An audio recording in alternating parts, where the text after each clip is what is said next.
ছয়টি জিনিসে বেদার্থ আমরা এটা পড়াইছিলাম, তাই না? মনে আছে না? ছয়টি জিনিসে বেদার্থ। আজকে আমাকে জিজ্ঞাসা করতেছিল কি কি কারণে বেদার্থ। ছয়টা কারণ, তাই না? কি কি কারণ বলেন তো, মনে আছে? কে কে বলতে পারবেন?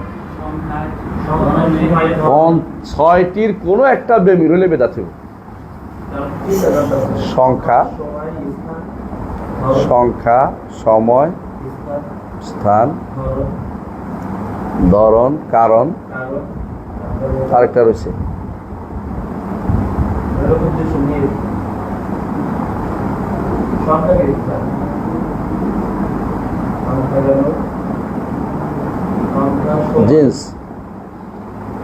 জিন্স একই গোষ্ঠীভুক্ত হওয়া।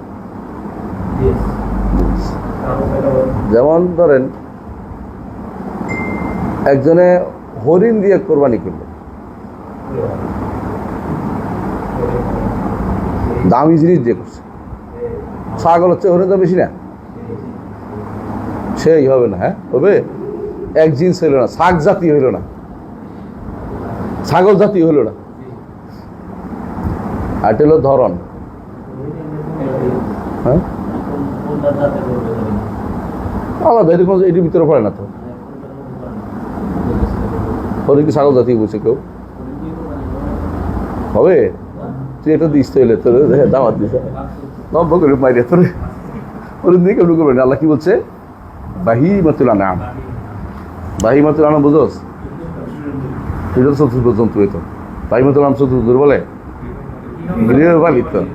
হ্যাঁ, এখন তো হরিণে কেউ ফালে হইব না, কেন ছেড়ে দিলে ঠিকই। এটা কোথায়? এটা বন্য জিনিস, তুই দূর করে ধরে রাখছিস। নেচারটা দেখতে হবে। তারপরে একটা গেল, সেদিকে শুরু করছি। ধরন আসো, ধরনে আসো। একই ধরনের ইবাদত, একই ধরন হতে হবে, তাই না? মেরাজের রাত্রি এটাকে কদর রাত্রির মতো করে ফেললে হবে না, তাই না?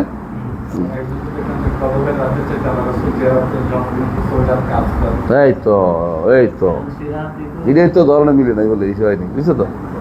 সংখ্যায় 32, 33, দেখুন আমি বললো 35 পড়লাম সংখ্যা। আসরে আর মাগরিব একসাথে একরকম করলাম। 3 টাকা কেমন শোনা যায়? 4 পড়বো আমরা এখন থেকে, হইলো বেশি পড়লেও কাজ হইব না। তারপরে সময়, স্থান, তারপরে সবগুলি আপনাদের কাছে 6টা জিনিস কটা বলছি? 6টা। আবার মনে রাখবেন 6টা কি কি বলেন?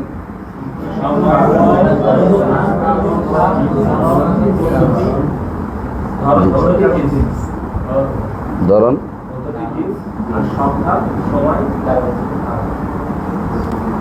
হয়েছে তো? 6টা হয়েছে তো? এই 6টা মুখস্থ রাখবেন সবসময়। যে কোনো একটাতে বেমিন হইলে এটা বাতিল।